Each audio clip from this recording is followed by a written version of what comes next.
Silvia Lara, en la sesión del juicio de lesa humanidad de San Juan, Megacausa 3, el pasado viernes 28, declaraste sobre lo que ocurrió en tu casa, con tu familia, con tu padre, en 1976. ¿Te acordás en qué época fue? Sí, me acuerdo porque yo había terminado de cursar recién el primer cuatrimestre de primer año de Ciencias Políticas y todavía no iniciaba el segundo cuatrimestre, así que fue en julio del 76, digamos, un viernes, eso sí lo tengo claro. Y bueno, ¿qué pasó? Que yo estaba en mi casa con mis hermanos más chicos, uno tenía 12 y el otro 14. Sentí que me bajaban la puerta a culatazos, eran golpes tremendos. Me asusté, fui a abrir y bueno, ahí rompió un montón no sabía de quiénes, de si eran policías o qué. Entraron a mi casa, subieron al primer piso, revolvieron todo. En ningún momento se identificaron, en ningún momento mostraron una orden de allanamiento, en ningún momento nada, simplemente irrumpieron. Yo siempre cuento que mi hermano estaba enfermo, el que me sigue, el segundo, en el piso de arriba, en la habitación de mis padres, y lo despertaron a punta de armas, digamos, tenía 14 años. Y bueno, y fue así, revolvieron toda la casa, mis padres no estaban porque mi mamá siempre, los viernes tenían más o menos el mismo hábito. Mi mamá lo pasaba, buscaba a mi papá al cierre del negocio y salían. Por suerte, intuición paterna o no sé qué, mi papá quiso volver a la casa, bajo protesta de mi mamá porque se les iba a hacer tarde, etcétera, etcétera, pero dice, no, quiero ver cómo están. Y cuando llegó estaba cerrada la avenida 9 de Julio desde la calle Las Heras hasta Urquiza. Había un operativo, tuvo que dejar el auto en Las Heras, vino caminando por la vereda y cuando llegó a la casa no lo dejaron entrar. Y él protestó, dijo, ¿cómo no me dejan entrar si esta es mi casa? Ah, ¿es su casa? Bueno, el celular. Había perros, celular, un despliegue policial impresionante, solo no lo dejaron entrar, directamente fue el celular, solo entró al rato mi mamá, que también vino detrás de él.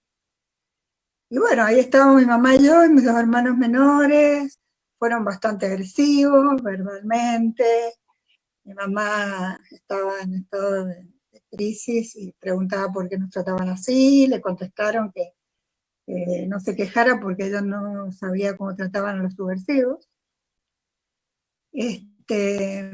Nos pasaba y nos decía van a ir todos en capacha, yo en ese momento ni sabía que era capacha.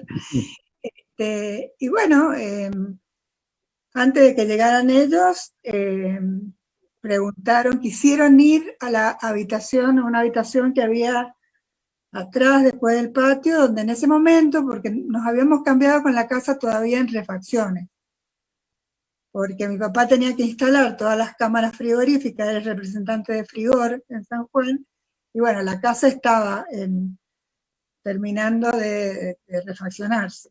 Y ahí en esa piecita a veces trabajaba un metalúrgico, que era el que hacía las rejas y todo eso, los acompaño a ese lugar, no me dejan entrar, y de adentro salen con cartuchos explosivos. Yo no vi, hicieron todo el teatro de suerte que no prendimos la luz porque hubiéramos volado toda esa historia. Nunca vi esos cartuchos, era absurdo. Teóricamente los otros cartuchos los habían encontrado en la vereda. Seguía siendo absurdo. O sea, nadie iba a dejar cartuchos de Quelamón en la vereda. Y bueno, ahí yo cuando se dispersa un poco la cosa, es cuando lo identifico a Turón. ¿Por qué lo identifico? Porque Turón había ido a la escuela de comercio, mucho antes que yo, por lo menos 3 años, pero de ahí lo ubico, fue la única cara conocida que yo ubiqué y como diciendo, soy yo, o sea, te he visto en los recreos durante 3 años. Turón en realidad era de la promoción de mi marido, en ese momento estaba en Córdoba, pero nunca fueron compañeros. En ese momento la escuela de comercio se dividía en francés e inglés. Mi marido fue inglés, Turón fue a francés, o sea, nunca fueron compañeros de división. Se lo dije, le dije, yo a vos te conozco, vos fuiste a la escuela de comercio, yo no lo vi en una actitud subordinada, no lo vi en una actitud obediente, lo vi Mandando. mandando y decidiendo cosas, incluso decidía el acta, se pusieron en la cocina de mi casa con una máquina de escribir. Yo en ese momento, actualmente ni recordaba si había firmado o no el acta, porque era toda una situación de shock. Yo tenía 19 años, no entendía qué pasaba. Cuando yo veo que no, que estaba dentro mi mamá y no mi papá, le pregunto que dónde estaba. Y me dice, no sé, llegó antes, debe estar afuera. Entonces yo salgo a la puerta de mi casa, veo que hay un celular pegado en la puerta de mi casa, lo llamo y siento digamos que es un camión celular. un camión, no teléfono, Claro. un celular con perros, con todo el circo. Lo llamo y siento que me contesta de adentro del celular. Entonces me vuelvo loca, no terminaba de entender qué estaba pasando. Le grito, ¿por qué te tienen ahí? Y me voy a arrimar al celular y los policías que estaban de guardia me apuntaron en la cabeza con un arma, etcétera, me hicieron volver adentro. Lo único que sentí que me decía mi papá es quédate tranquila. Eso fue lo único que me... Y bueno, y ahí se lo llevaron, hicieron esa famosa acta y se lo llevaron. Cuando yo le dije a Turón, yo te conozco, incluso mi hermano, que no ha podido declarar porque está recién salido de una operación oncológica y está en recuperación, él se acuerda con 12 años. Y bueno, se llevaron a mi papá, no supimos nunca por qué ni de dónde aparecieron esos cartuchos en la vereda, que me parecía hasta absurdo. Después que creo que dijeron, por lo que pude entrever ahí, que eso no lo supe, que fue una denuncia. No, bueno, todo el inverso, toda la historia que lo concreto es que no había orden judicial, no había ningún tipo de... Nunca mostraron un orden de allanamiento. Yo abrí la puerta y irrumpieron, no se identificó nadie. Conozco a Turón porque lo conocía. Claro. Cuando me preguntaron de quién estaba a cargo del operativo, lo ignoro porque nunca nadie me habló y nunca nadie se identificó. Directamente entraron. Abrí la puerta e entraron. Porque la estaban bajando a culatazos, o sea que abrí la puerta. Después se lo llevaron a la comisaría cuarta. ¿Cómo nos enteramos? Porque un policía de la cuarta, que no respetó la obediencia de vida, digamos, a pedido, a súplica a mi papá, nos llama para decirnos que estaba ahí, que estaba bien y nos permite llevarle una frazada. Después me dicen que en la declaración yo digo que lo ingresaron. No son palabras mías, no tengo idea qué es ingresar, no sé de procesos policiales. Yo lo que tengo que haber dicho cuando me preguntaron es no sé, porque lo único que hicimos esa noche, deambulamos permanentemente, buscamos el que nos dijera alguien qué estaba pasando. En ese momento fuimos a ver era fiscal Cole, que lo conocía a mi papá, nos dijo que no podía hacer nada, bueno, y así pasó. El policía nos dijo seguramente, cuando le preguntamos, en algún momento lo llevan a la central. Pasó ese día, pasó el domingo, no había novedades, y yo inconscientemente, inconsciente porque por edad y porque recién había empezado todo este proceso, me voy sola a la central de policía, con 19 años, que podría haber sido fatal. Me voy al departamento de 3 porque consulto dónde estaba, no me dejaron verlo, no me dijeron si estaba, me senté y dije, de acá no me voy hasta que no me digan algo. No, se burlaban, me pasaban con los cartuchos explosivos para adelante, me decían que no me preocupara porque mi papá ya los debía haber puesto todo. Así estuve, siguieron ignorándome, no me fui, y muchas horas pasaron y de golpe pasa uno y me dice, ¿qué haces todavía acá? Le digo, no me voy a ir hasta que no me den alguna noticia de papá. No, me dice, si ya lo hemos soltado, dice, debe estar en tu casa. Ni siquiera le habían avisado que yo lo estaba esperando. O sea, se fue solo, se habrá ido en taxi. Y mi papá es como, él tenía terror por nosotros. ¿Por qué tenía terror por nosotros? Él prácticamente no habló del tema. ¿Por qué? Porque lo único que me dijo mi papá en ese momento era, si yo no llegaba en ese momento, te llevaban a vos. Pues la sospechosa era yo porque estudiaba ciencias políticas. Y gran parte del interrogatorio fue sobre mí. Entonces, bueno, digamos que fue un hecho con suerte, porque podría haber sido, si mi papá no llega en ese momento, bueno, me voy yo y ya sabemos con 19 años lo que le pasó a muchos y lo que pudo llegar a pasar. Entonces, bueno, esos fueron los hechos. Mi papá, yo creo que por protección no ahondó en el tema. Yo tenía la rebeldía que se tiene a esa edad, entonces aplicaba contra los militares, por lo que había pasado. Entonces, creo que mi papá no quiso. Finalmente, nunca supe, mi papá falleció a los 52 años en el 86. Quizás si hubiera habido más tiempo, hubiera podido sentarme con él y que me contara más cosas que no contó en ese momento para no generar reacción, digamos, en mí. Mi mamá tampoco lo dijo nunca. Y bueno, ¿por qué declaro?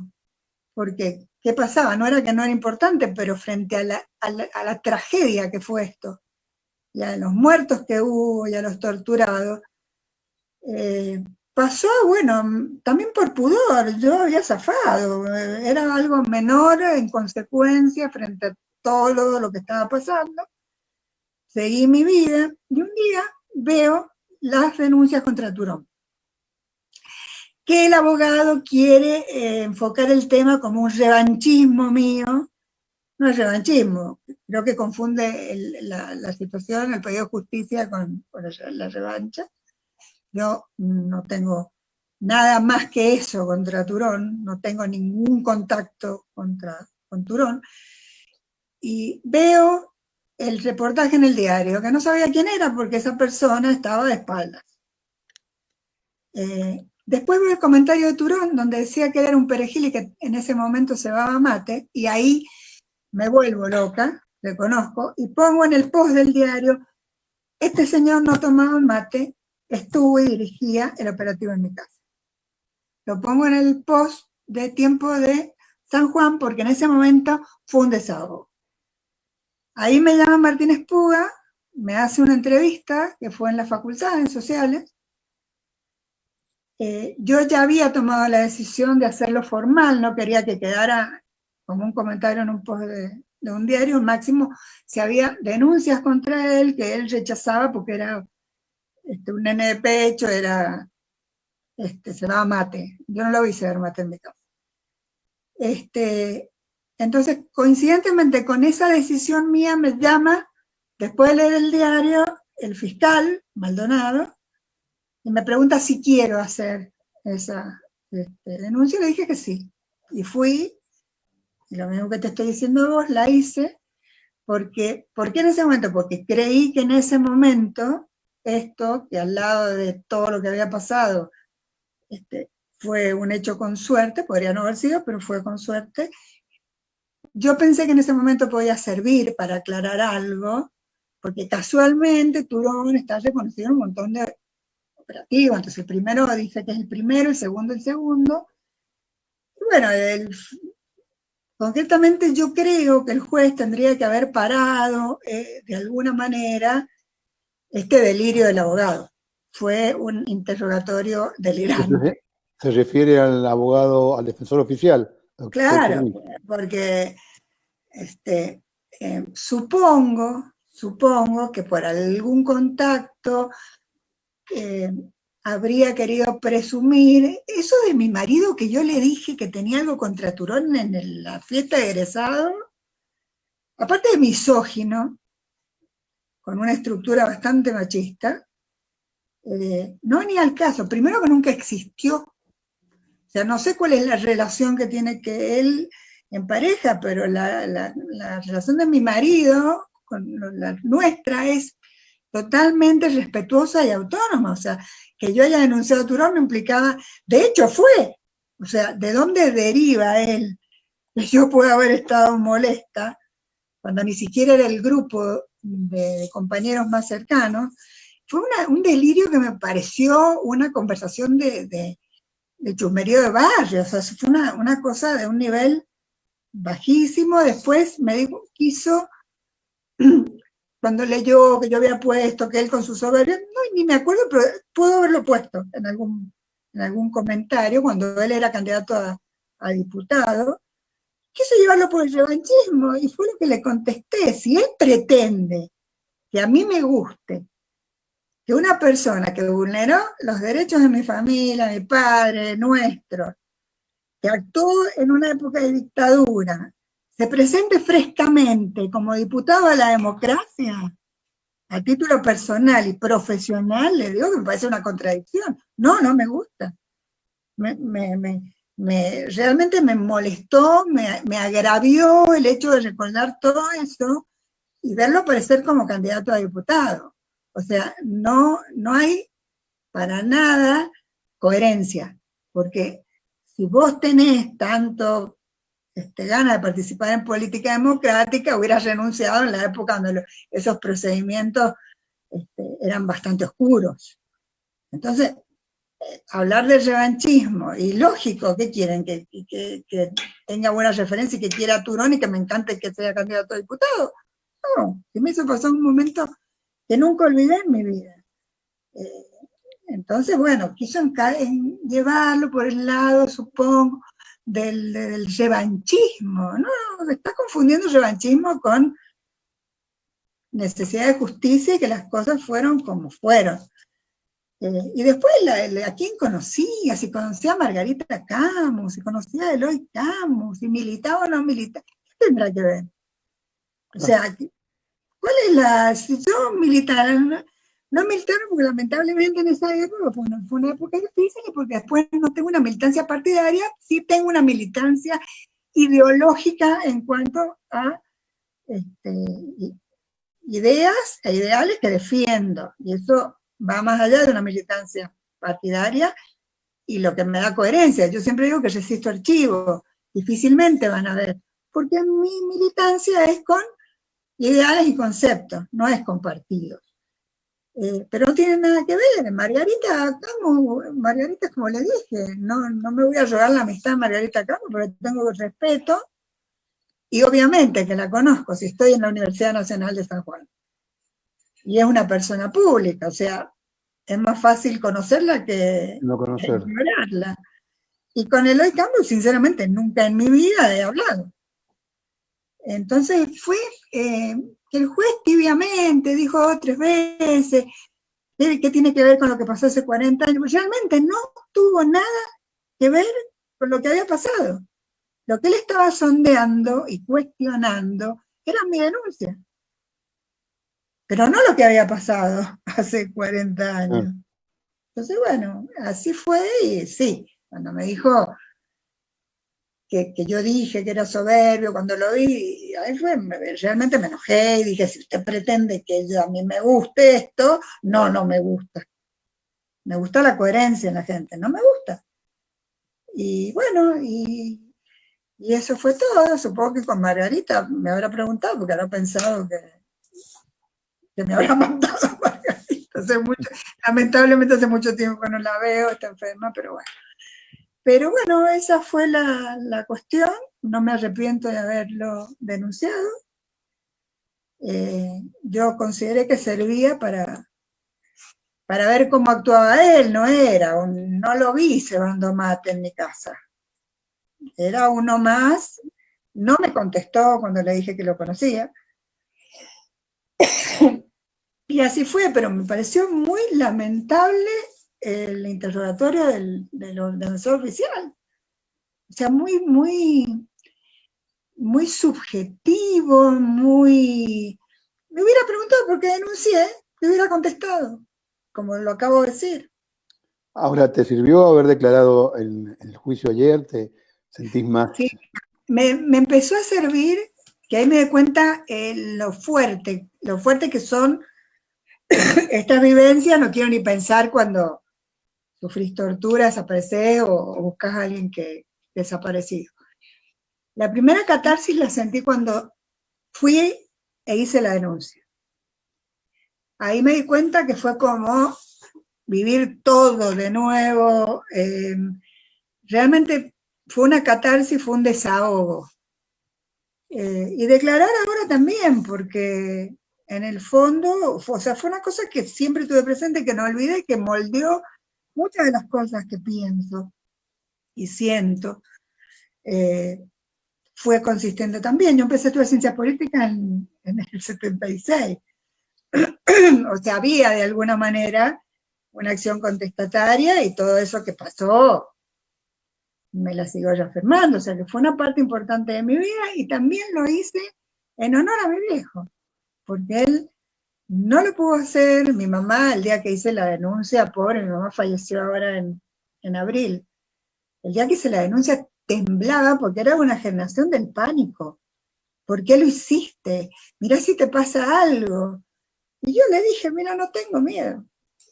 O sea, no, todo esto se pudo actuar a partir del miedo.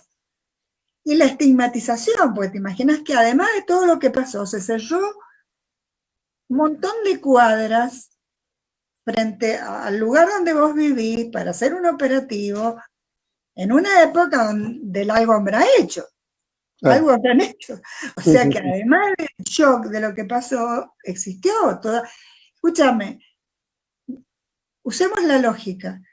Un lugar donde encuentran explosivos, ¿sale la persona en los 3, 4 días?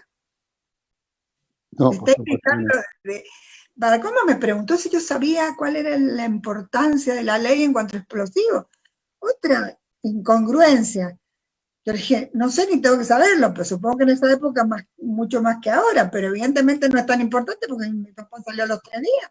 Claro, claro. Y nunca hubo un proceso judicial posterior. Nunca lo citaron más para nada. Eso más obvio que hubo una prueba plantada, que se equivocaron, que se excedieron, lo que fuera. Escúchame. Y lo que le conté, que eso creo que no se lo esperaba, porque yo nunca lo había declarado, cuando me preguntó si alguna vez, porque de alguna manera supongo que ha querido deslindar que después de eso nunca más nos molestaron. Me preguntó si nunca más se habían puesto en contacto con él, con nosotros, qué sé yo. Yo le dije que sí, habían ido a manguear helado. Después del operativo, fueron a que donar helado para una fiesta. Entonces sí, se conectaron para eso. O sea, por un lado lo metieron y lo desapareció en 3 días, por otro lado fueron a exigir que donara helado. Una semana después. Y nunca dieron ninguna explicación. Ninguna. A mí y a mi padre no le dieron nunca ninguna explicación. Ellos dicen que está en el juez, que fue una denuncia, que estaba bajo... Bueno, nunca hubo un proceso, ni un cierre de proceso, ni nada. No hubo más nada. Y a nosotros nos jorobaron la vida. O sea, nos generaron un pánico y un shock, porque es grande el shock de ver que se meten en tu casa con armas largas. No sabes quiénes son, encima. Con 2 chicos, yo de 19 años, solos. Así que bueno, fue lamentablemente, como yo siempre digo, la característica de esa época es que tu vida era una ruleta rusa. Podía salir bien, podía salir el tiro o no. Eso es la gran diferencia entre dictadura y democracia. Tu vida depende de la suerte que tengas, como la de tanto, o de la mala suerte. Así que bueno, esa fue la historia. Pero me pareció muy lamentable, y sí hago la crítica, que el juez tendría que haber parado ese delirio de interrogatorio, porque fue delirante. O sea, a mí me daba vergüenza ajena que me preguntaba si yo no le había dicho a mi marido, si que no quería que fuera la fiesta. Una locura, una locura. El nivel bajísimo. Que se enojó cuando le dije, no me gusta una persona que viole todo mi derecho, que el tribunal lo va, bueno, está bien, el tribunal lo decidirá, pero él estaba suponiendo cosas que nunca habían ocurrido. Jamás habían ocurrido. Así que bueno, esa fue toda la historia. Supongo que intentó ver si esto era armado, si lo había hecho por represalia, que él era el diputado. Bueno, si fuera a hacer algún tipo de revanchismo cada uno que es diputado, o candidato, bueno, pero fue por eso, lo de la librería. Yo me lo encontré 3 veces lo vi después de eso. En la librería Guzmán, que entré y estaba de ropa de fajina, y me fui porque se iba a armar un lío. Estábamos él y yo solo frente a frente. Conté hasta 20, di vuelta y me fui a enfriarme un poco porque le iba a decir unas cuantas cosas. Y después la otra vez fue cuando prendo el televisor y me lo encuentro como candidato a diputado, que estaba con Colonna, mando un mensaje de texto donde les digo, pregúntenle al candidato qué hizo durante el 76 en la dictadura.